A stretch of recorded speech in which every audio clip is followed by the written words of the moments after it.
doing this again.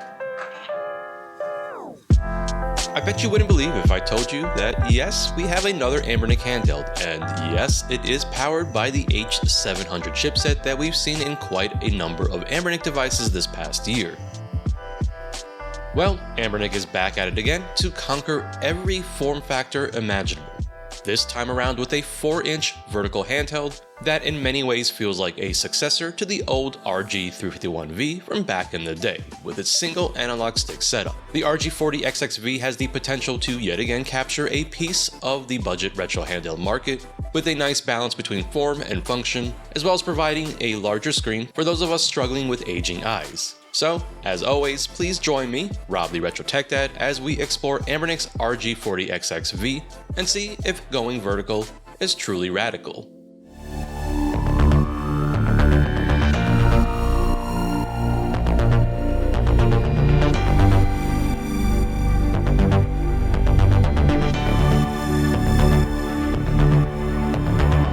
Let's go ahead and unbox and talk about the specs and the price of the Anbernic RG40XXV, which for anyone that's purchased an Anbernic product recently, this packaging certainly looks familiar with its simple aesthetic and the outline of the handheld that's waiting for us inside this box.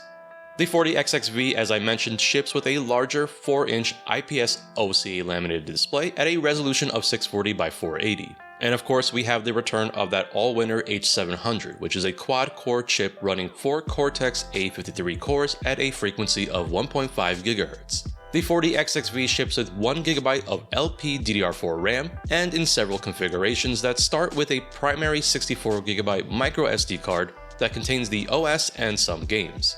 Beyond that, Anbernic does offer some additional configurations that ship with the secondary microSD card that is preloaded with games starting with 128GB or 256GB. You can add your own games with the secondary microSD slot. On board, we've got Wi-Fi and Bluetooth 4.2. Now looking around the RG40XXV, we've got the power indicator light on the top alongside the mini HDMI out, with the volume up and down buttons as well as that primary microSD slot on the left side. At the bottom, we have the USB Type-C, which is an OTG port and is used for charging, as well as a 3.5mm headset that is available here as well. On the right side, we have the power button, reset button, and the secondary microSD slot for expandable storage. The RG40XXV ships with Anbernic's own firmware and has a 3200 mAh battery that Anbernic claims lasts up to 6 hours, which we will be putting through its paces in just a little bit. Now looking at the rest of the contents here, we have a USB Type-A to Type-C cable, as well as the RG40XXV instruction sheet, which I definitely recommend looking through and getting familiar with as it does have some useful hotkeys and information. The RG40XXV is available for ordering on both Anbernic's website as well as their Aliexpress shop and starts at $66.99 US for the 64GB model that is available in white, indigo blue, and a transparent black. Anbernic sent me the 40XXV in both the indigo blue and white, and I'm quite torn between the two colors because I think they are both really on point. But I might be leaning towards the white just because of how sleek and clean it looks. Either way, I think both of these colors are just absolutely beautiful. Now since we're talking about looks, let's take a closer look at the front side here and check out the controls and build quality of the 40XXV. First, we've got the D-pad, and this D-pad feels really nice with an excellent defined pivot that I love to see in a membrane-based D-pad, as well as a great range of movement from left to right and top to bottom. This D-pad is an absolute joy to use, and I've done my usual testing with Marvel vs. Capcom 2 using the Dreamcast version, and it's just a pleasure to use, and even my lack of skills in fighting games goes unnoticed because I'm having no trouble hopping all over the screen and pulling off multiple combos in succession regardless of the direction that I face. Now at the center, we have access to the start and select buttons, as well as that menu button, and these are all membrane based, so they have a nice soft press and are very quiet. Next to those buttons, we have the face buttons set up in the Nintendo style configuration, and in a little bit we will confirm if this is swappable during my usual teardown portion. These are membrane-based face buttons that have a nice funky feel to them with a good amount of travel and sit above the face of the unit when pressed down fully. I like the finishing on these face buttons, which are glossy, but the lettering is protected by this coating so that it doesn't wear off with use. And these are all nice details to see, at least for me, especially in a device at this price point. The range of movement is a bit shorter though when compared to some other Anbernic devices like the RG Cube more recently, but still has enough feedback when pressing down on them. Now moving down below the D-pad, we have a single analog stick, and this definitely brings back memories of the RG351V for me, which I will be comparing briefly to the 40XXV in just a moment. There's not a whole lot to say here about the Switch style stick, which does have RGB effects, and yes, they can be turned off in the stock Anbernic firmware if that's more your thing. I will say that this single analog stick does suffer from the cardinal snapping, and for some it's a bigger issue, so it is worth mentioning that here. I do know that Gamma helped with a fix for the RG40XXH for newly, and so it's possible that this can be adjusted the same for the V. So to the right of the analog stick, we have the single speaker, and while I'd love to see stereo speakers on any device, these are serviceable and actually get pretty loud. I have a feeling these are decently sized speakers, which would explain some of the loudness and quality here despite it being just a single speaker. I have to turn it down quite a bit before bed since I don't want to disturb Retro Tech Mommy, and these do have a nice range when adjusting volume with appropriate scaling. But even at the highest volume, the audio quality is still clear with not a lot of distortion at maximum levels. Let's take a quick listen here.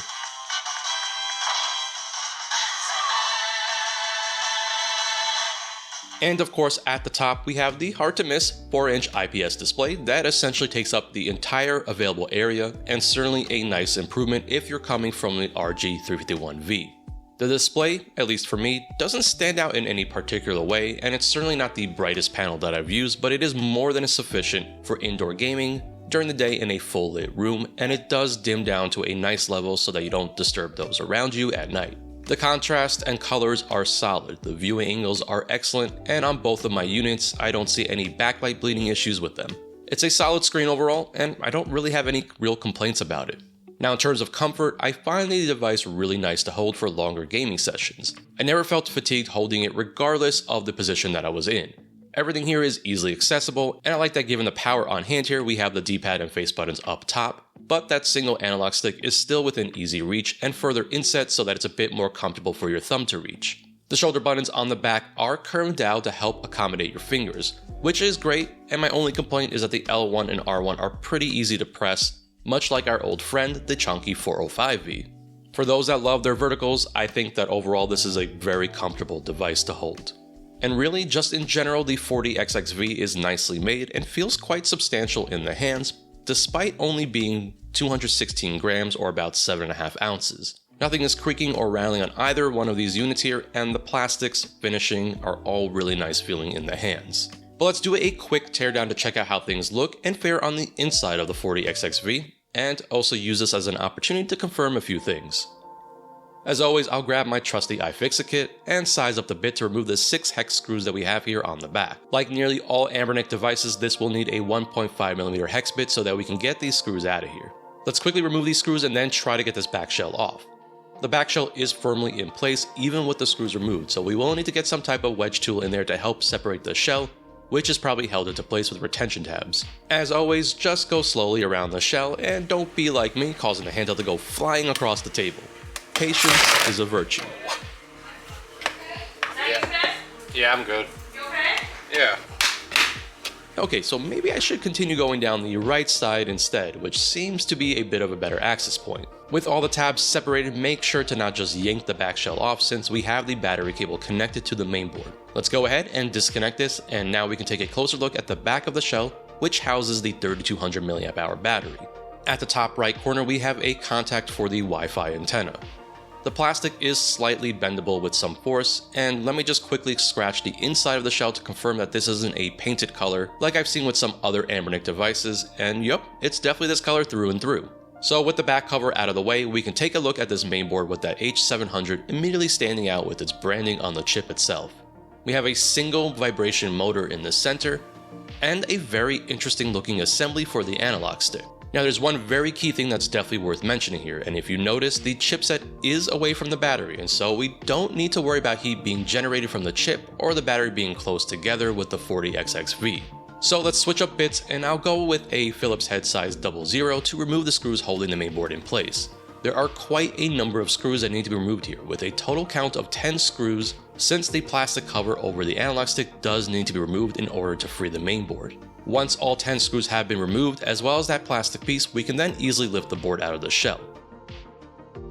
Make sure to disconnect the cable for the display before removing it.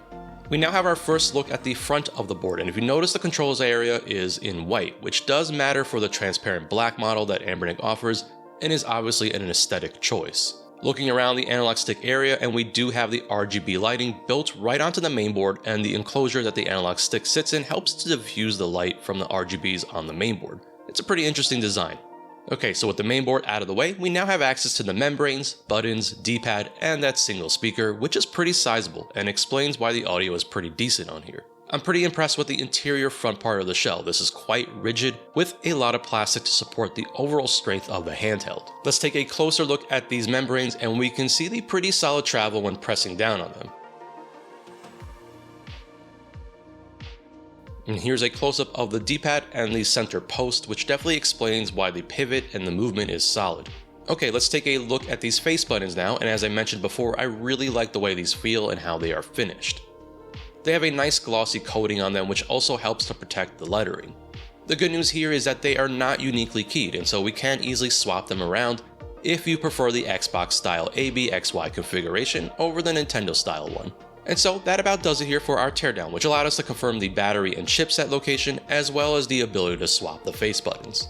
Now, while on the topic of buttons and all that, let's quickly compare the RG40XXV to the other 4-inch XX handheld, the RG40XXH, as well as the RG351V, which to me really is the device that the RG40XXV feels like the successor to. Starting with the RG351V, it's quite remarkable to see these two side by side, since both of these devices are essentially identical in size, including the width, height, thickness, and even weight. For those that always wished Anbernic put a larger screen in this space on the RG351V, well, you got your wishes answered, because basically Anbernic managed to get a 4-inch screen in the same exact space, and when looking at the 351V, it's not all that surprising since we got bezels on bezels here. There are a lot of subtle refinements when coming from the 351V that I think has come naturally, since Anbernic has in general improved since the 351V days, even though for me the 351V deserves that GOAT status as being one of the really solid options all these years. The D-pad on the 40XXV is improved, and it's just less stiff overall compared to the one found on the 351V. The buttons equally feel better on the 40XXV, while they also seem to have the same amount of travel, they are just smoother to press down on. The buttons themselves feel more premium, and at least on my 351V unit, where it's not as smooth, since the buttons feel like they are lightly rubbing against the shell. The buttons do stand a little bit higher on the 40XXV as well, so it just makes it easier to press down on them, and overall I like them more on the 40XXV.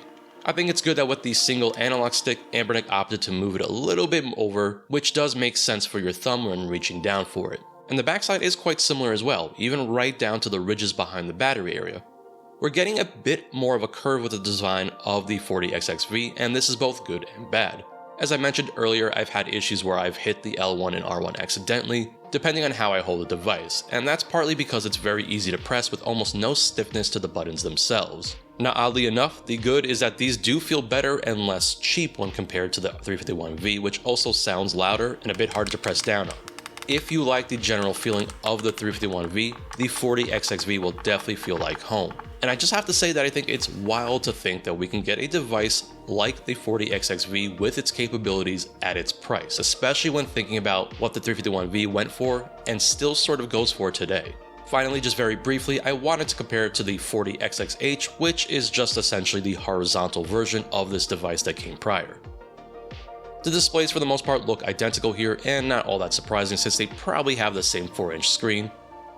But I will give one nod to the 40XXH, which does have that second analog stick for those that are like me and can't get enough of Ape Escape, but most importantly, having that second stick for Nintendo 64 is actually pretty useful, so definitely think about what you're wanting to play on these devices when considering between the H and the V. And at the end of the day, each format has its set of fans, and so for some, you're either all in on the vertical format or you're all in on the horizontal format.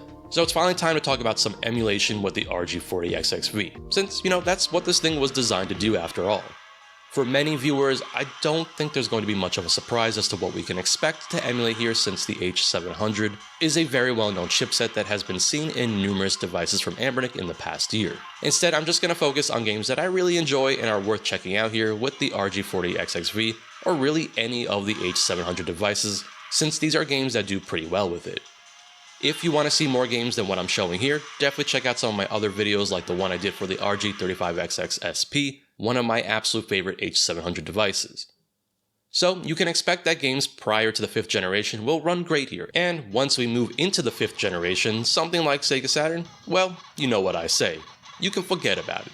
Instead, let's move into the 5th generation consoles that this will play, so something like PlayStation 1 for example, which was a platform that outside of an incredibly small number of games, didn't require analog sticks, let alone dual analog sticks. But that's not to say that the addition of the single analog stick here on the RG40XXV isn't a welcome addition for PlayStation 1, since there are plenty of games that I find play better with the analog stick over the D-pad. For example, I think racing games are really nice with the analog stick, and I actually added a gem of a game to my device, Speed Punks, which is an awesome kart racer similar to Crash Team Racing and Mario Kart 64, but with its own unique mechanics and style.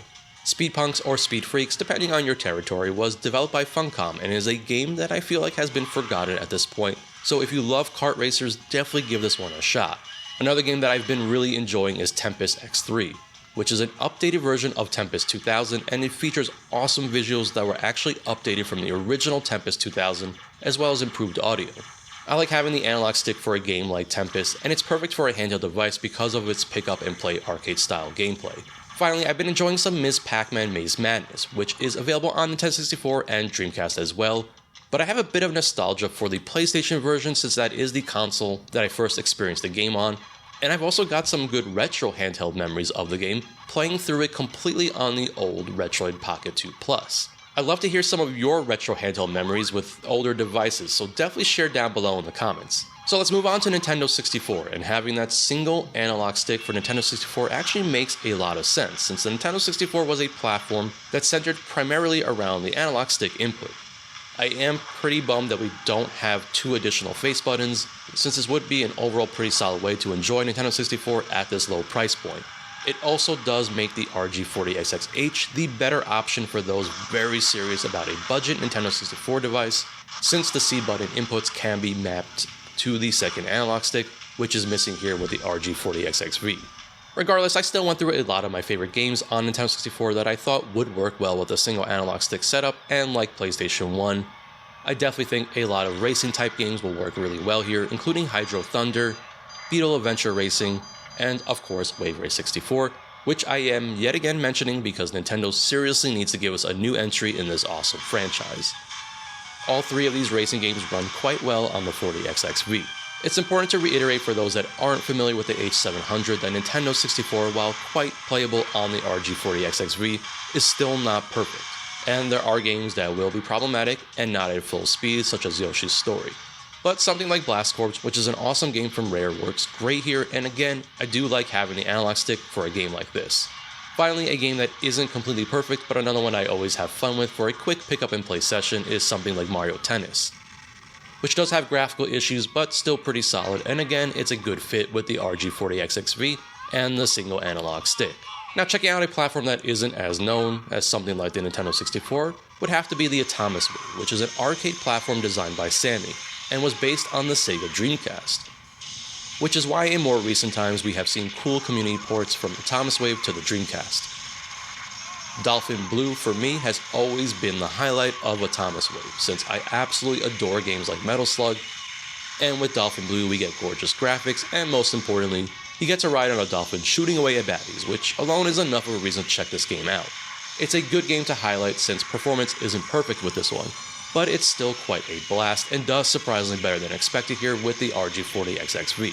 And we might as well jump on over to some Sega Dreamcast, which coincidentally is the perfect match for the control layout of the RG40XXV, since the Sega Dreamcast had a similar single analog stick setup and only 4 face buttons, which means that this handheld can accommodate the controls properly for Dreamcast. The biggest bummer here is that the H700 in the 40XXV is simply not powerful enough to run the entire library at full speed, or at least not without some hacks and frame skipping. I will give credit to Anbernic, since with their own stock firmware, games are configured as best as they can be out of the box for performance, and I'm always impressed by just how much can actually do well on the H700. I've had the most fun with the Dreamcast library on here since the controls really do line up well with the Dreamcast, And no, I won't be featuring Cosmic Smash, which is always a go-to game for me, and one that I guess Stubbs from RH just discovered. I like this game. This is called Cosmic Smash. Despite me talking about this game for the past 2 years. I see how it is, Stubbs.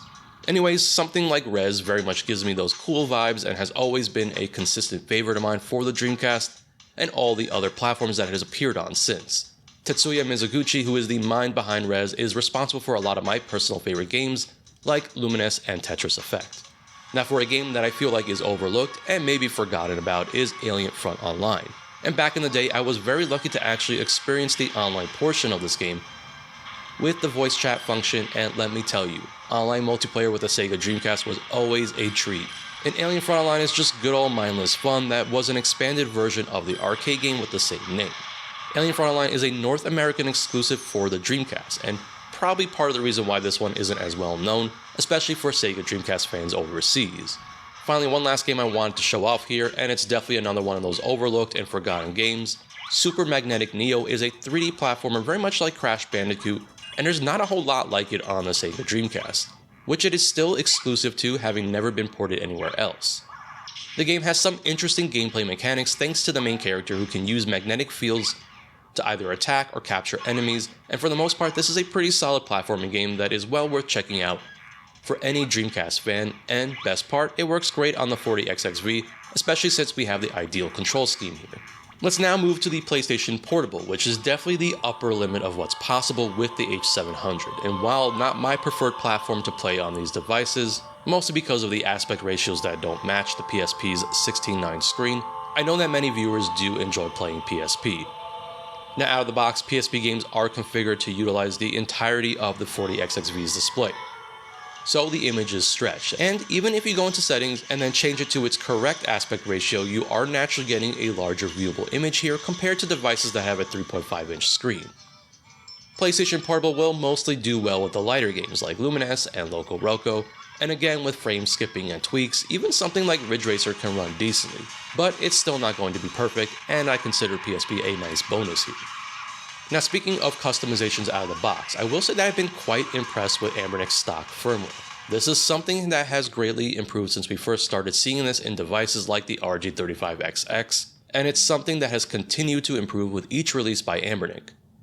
I like that the games have really awesome overlays right out of the box, and for the most part, Anbernic's stock firmware will cover the needs of many and allow most to just simply pick up and play their games, which is really the goal here with a device like the RG40XXV, since I imagine this will get into the hands of those that prefer to tinker as little as possible. I have covered the stock firmware pretty extensively in the past, and so I will leave that link up for a prior video like the RG35XX SP.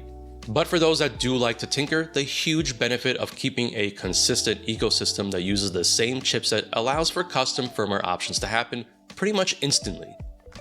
I tested both MinUI and Newly, and they both work great right out of the box using the 40XXH builds. And I imagine small tweaks that are specific for the V will come very quickly, since just about everything that I can tell is working well here, including Wi-Fi, Bluetooth, Portmaster, retro achievements, scraping, and all the other good stuff that comes with something like Newly, for example. Portmaster has been working pretty well for me with Newly so far. I was able to update my game files through Wi-Fi and get Balatro and TMNT Shredder's Revenge all set up and working without much issue, and I was able to copy the needed game files over from my PC over Wi-Fi to the 40XXV. It's just awesome to see how much functionality we can get out of these budget handhelds nowadays, and we are truly living in a pretty awesome timeline. Now, the amount of games that can be played on something like the 40XXV is nearly endless, but let's find out if that battery life is endless, and as usual, I did my test with Yoshi's Island for Super Nintendo at about 50% volume, and the brightness level set to 3 with Wi-Fi still on, and the 40XXV was able to get over 6.5 hours of on-screen game time. Now, something that is important for battery life is the standby function, and this is something that needs to be set because the sleep function is not enabled out of the box in stock firmware.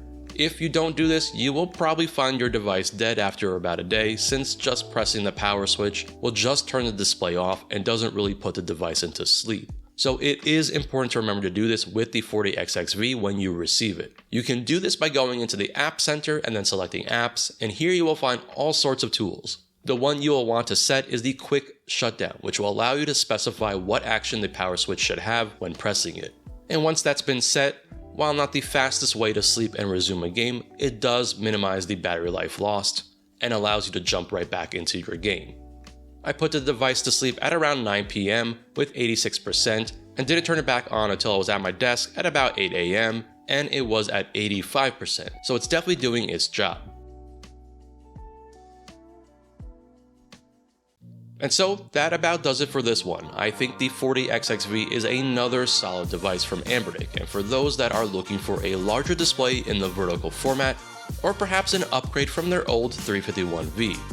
I don't think the 40XXV will disappoint, especially at its price point. Now, if you have a H700 device, or multiples of it, I think this is something that is best to gauge your own use case and need for it. Vertical fans will definitely enjoy this device and its excellent build quality, especially at the price point, which makes it stand out with its clean design. I want to say that this will be the last time we see the H700 in a device, but I really don't know anymore, and so I'll either see you around for the next Anbernic, which at this point is like death and taxes, almost guaranteed. And let me know down in the comments if you are planning on picking this one up. As always, I am the Retro Tech Dad, and thank you so much for watching.